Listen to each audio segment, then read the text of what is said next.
ศรัทธาผ่านป่าเขาลำเนาไพรใจมั่นในพุทธองค์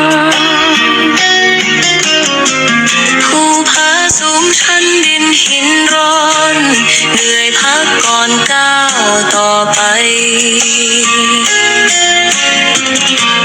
แม้หนทางทุกยากแสนลำบากเพียงใดเหงื่อไหลก็ไม่ท้อขอเดินต่อด้วยศรัทธาลมหอบละอองฝนท้องท้าทายทั้งกายใจหนาวเหนื่อยเพียงไหนเดินต่อไปใจอดทน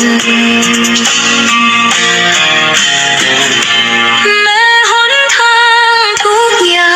กแสนลำบากเพียงใดเหงื่อไหลก็ไม่ท้อขอเดินต่อด้วยศรัทธา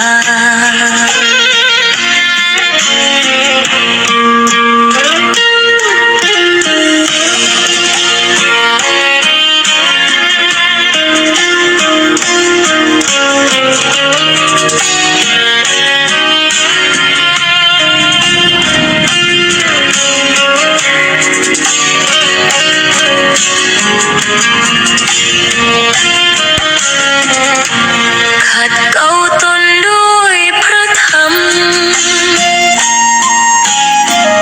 น้อมใจบูชาพระศาสดา